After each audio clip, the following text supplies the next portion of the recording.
This week's Piltch Point with Avram Piltch is proudly powered by PureVPN. The best way to protect your privacy online is with PureVPN. You can hide your online activities, say goodbye to regional restrictions, and improve your streaming quality. Plus, it's available for almost all of your devices, and you can get a special price right now with a 31-day money-back guarantee by going to pilchpoint.live/PureVPN. Hello, Internet. Sorry for the interruption. I just want to let you know we're doing an audience survey to get to know you better, what you like, what you don't, what we might need to change. It's completely free. It takes about 60 seconds. If you go to PLUGHITZlive.com/audience and fill out the survey, you'll be entered for one of 2 CES prize packs with bags and shirts and a whole lot more. Again, it takes 60 seconds, PLUGHITZlive.com/audience. And now, back to the show. All right. Okay, so I got a quick story before we start. You have been dancing to your theme music for years now, and I co-host another show on Fridays, GNC Week in Review, and we just launched music, and since I have no responsibilities while the music is playing, I find myself dancing to it. So exactly. I said on the show this week, I'm like, I understand Avram now. Well, I totally get it. Actually, I should get a loop of that music, and when I'm like about to I don't know, do something, I'll just play it for myself. You know, I mean, it's some people just feel like they have to have theme music. Like my kids, for example, my son, his before he's going to do something he thinks is cool or whatever, he makes us play Jump Up Superstar, which is this wonderful, this one Mario game song, and he just goes nuts for it. And then my daughter starts, heard the song, and now she likes it too, and I'm so sick of it. Anyway, but oh my goodness, I'm so sick of it. But anyway. So, speaking of things I'm not sick of, so tomorrow, as if you're watching this live, Monday the 25th, at Tom's Hardware, my day job, we are going to be announcing our 26 winners of the first annual Tom's Hardware Innovation Awards.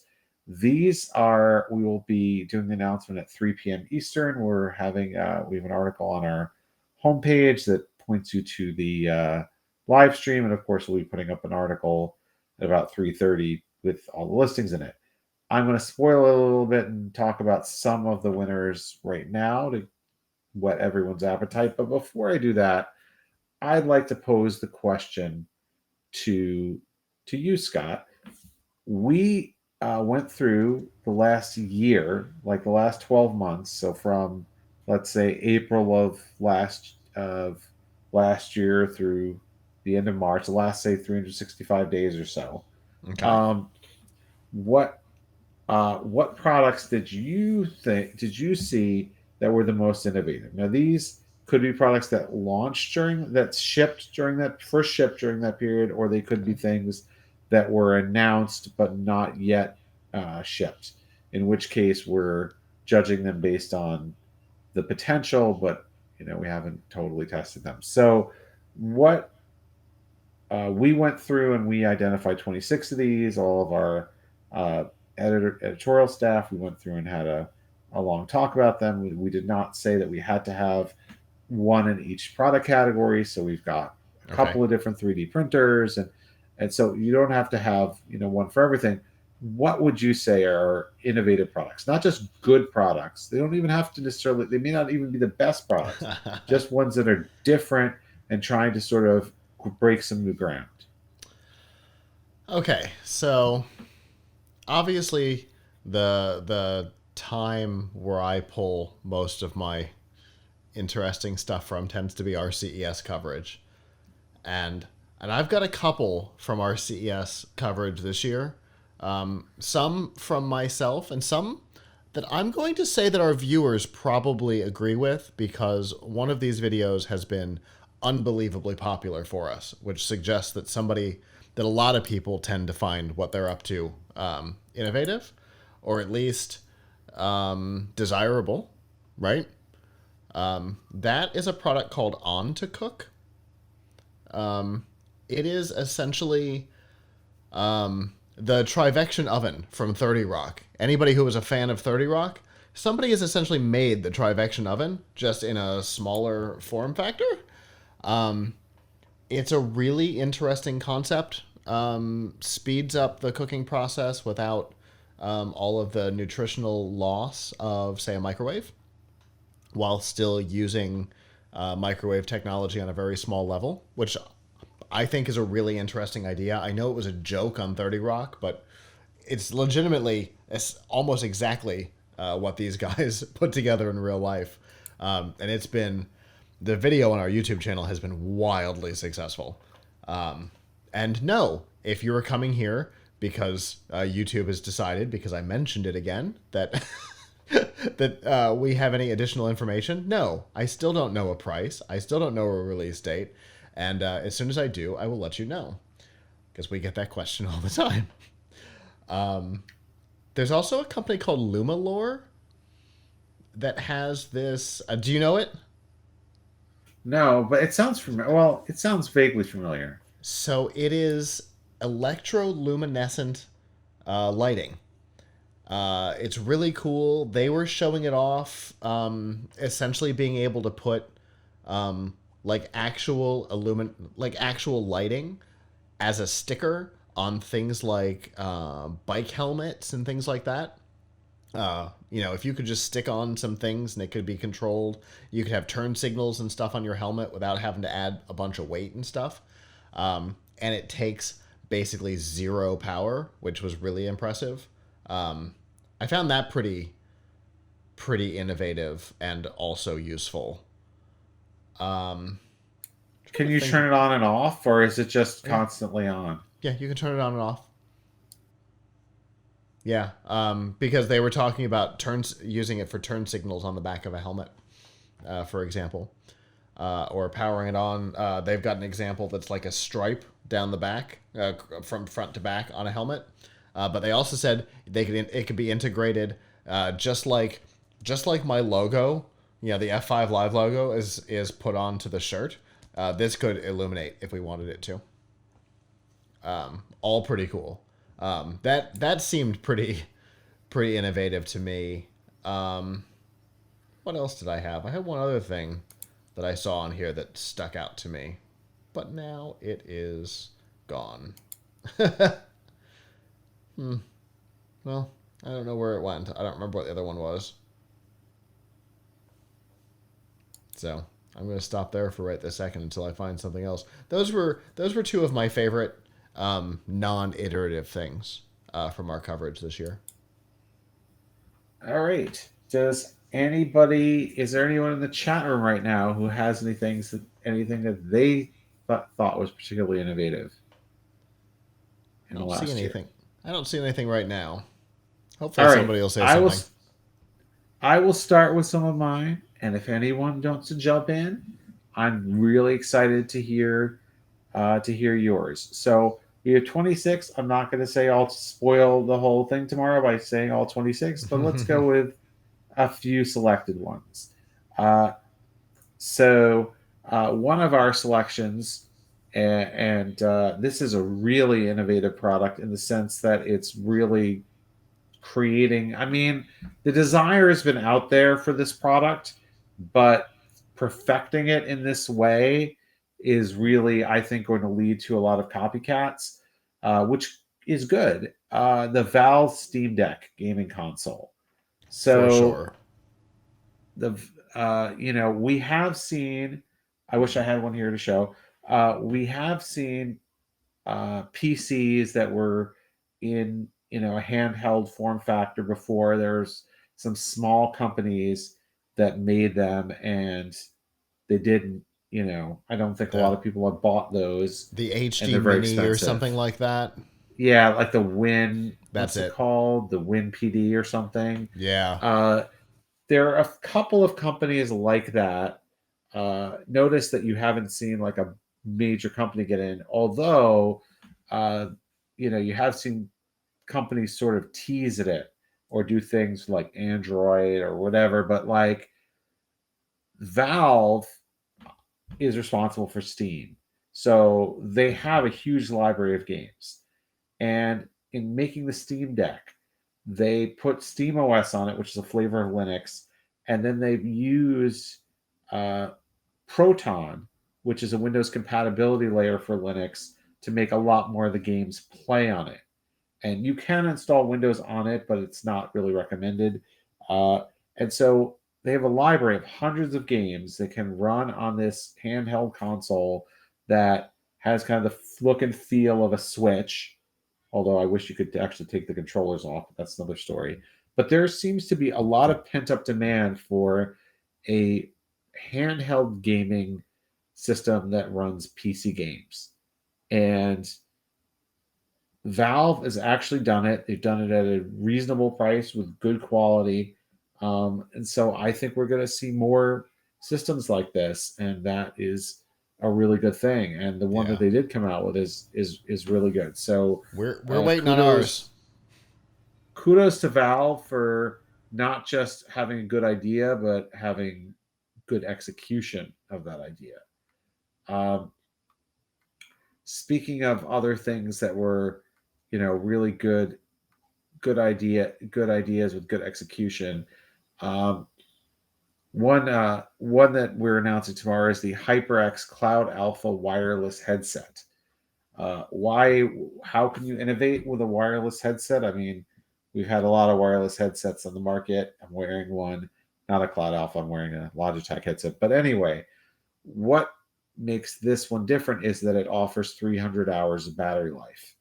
Um, that is about 10 times what most wireless 2.4 gigahertz headsets deliver. So, you know, imagine not even really having to think about charging very often. Uh, just, increasing the battery life to that extent is definitely innovative and obviously something I think everyone would like to see more of. Um, Yeah, that's that like line that between both innovative and uh, wanted. Yeah. Also, we tested. I should say that this is one we tested. It's hard to do a benchmark test of this type of thing to say it lasts exactly 300 hours, but our tester used it frequently over a 2 week period, and it was just below like 50% battery life after that. So Wow. it seems to really deliver what it says. So, um, kudos to HyperX uh, for really setting a standard for battery life. Um, Speaking of standards, uh, AMD's Ryzen 7 5800X 3D CPU, which coincidentally we just published our review of last week, uh, is the new best CPU for gaming. And it does it in a way that is really innovative. So you notice that the name is 5800X 3D. How can a CPU be 3D? I mean, how could it even be 2D? I mean, it's not like you're watching it. Well, the idea is that they are they're stacking chips, they're stacking components in a way to increase the amount of L3 cache. So this has 96 megabytes of L3 cache on it. The 96 megabytes of L3 cache really make the difference, and this uh, it's what's called AMD calls 3D V cache. The 3D V cache allows this chip to beat Intel's Core i9 12900KS, which costs like 70% more on gaming.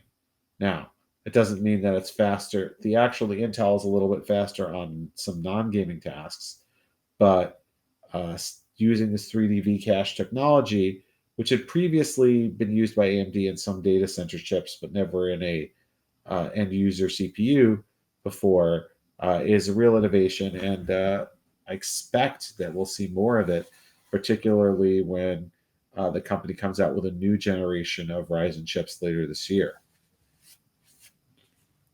Um, a couple other innovative things that came out in the last 26 months. We really, I have right here actually. So here I'll bring a prop and announce one because I have the prop here. This is the Dell UltraSharp webcam, and it is a really innovative webcam. It goes for a street price of under just less than $200, and you'll see that it looks a little weird for a webcam.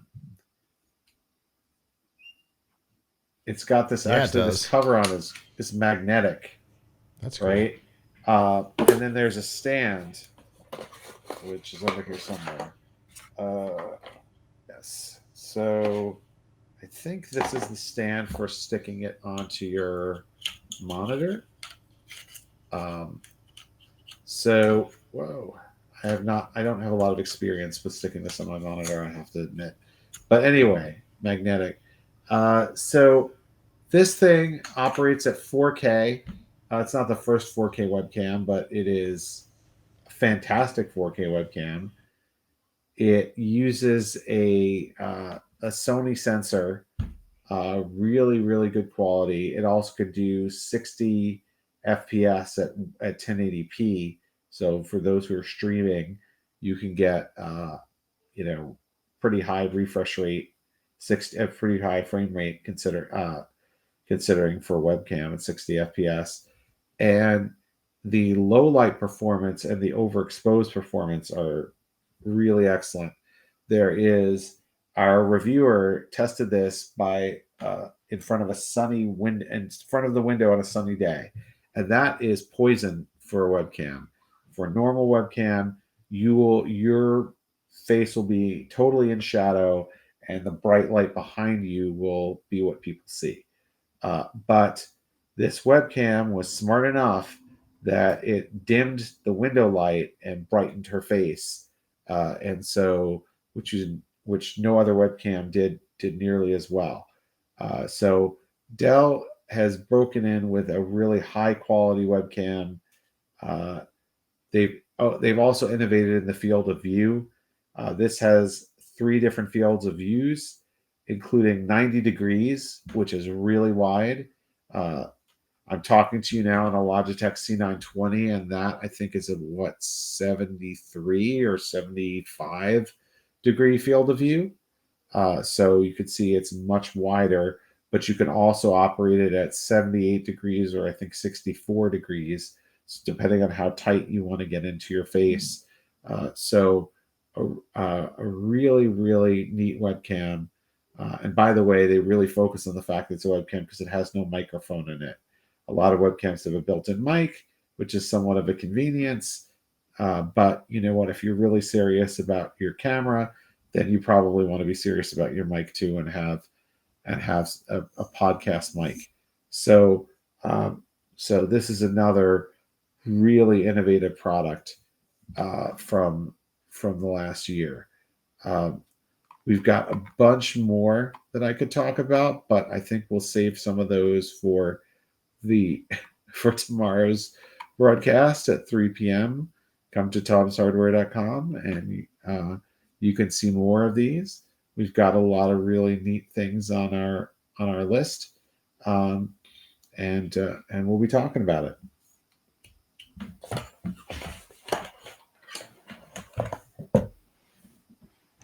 Well, I can tell you, I'm looking forward to it.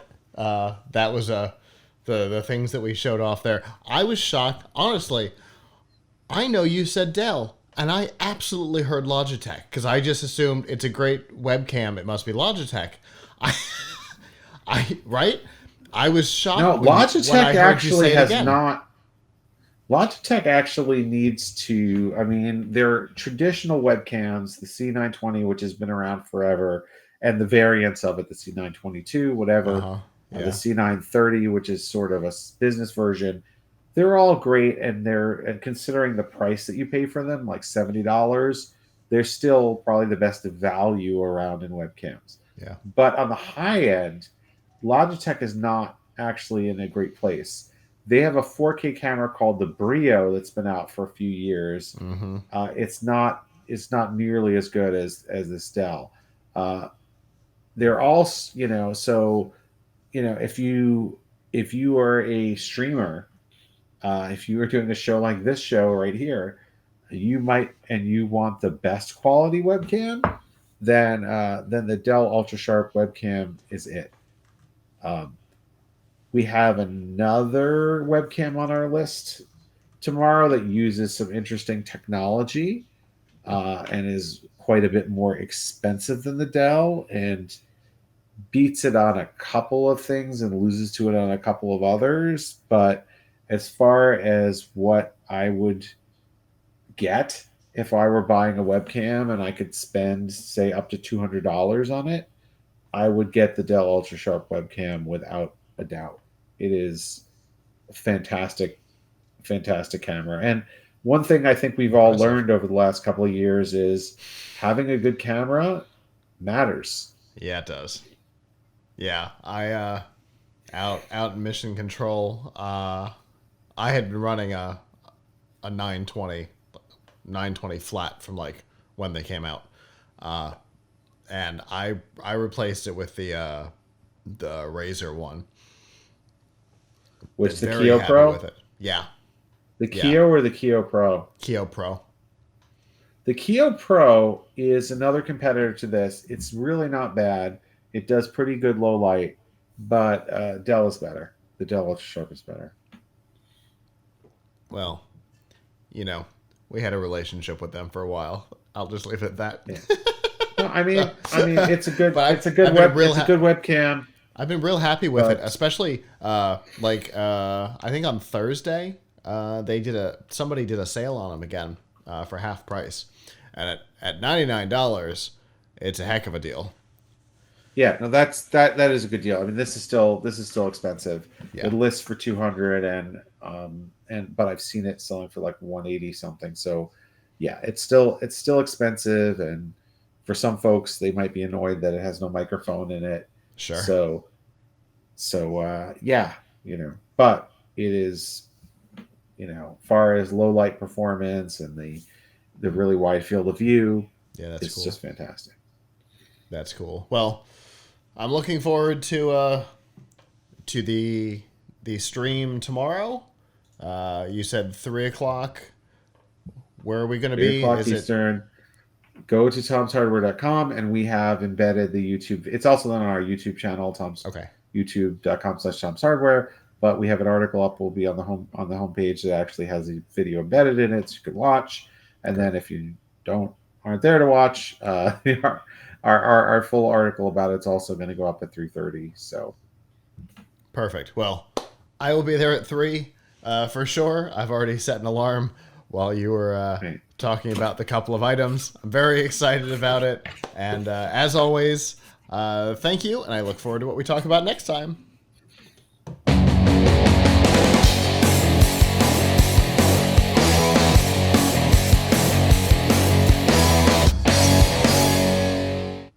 Hello, YouTube. Thanks for watching, and I hope you enjoyed this episode of The Piltch Point with Avram Piltch. If you did, please subscribe to our channel, and of course hit the notification bell since subscriptions don't mean much on YouTube anymore. And if you've got topics you'd like us to discuss in the future, we'd love to hear from you in the comments below. If you don't want to follow us on YouTube, that's okay. There's a lot of other ways that you can follow our content. You can find all of that by going to plughitslive.com/subscribe. There you'll see all of our shows and all the different ways that you can watch, listen, and follow along.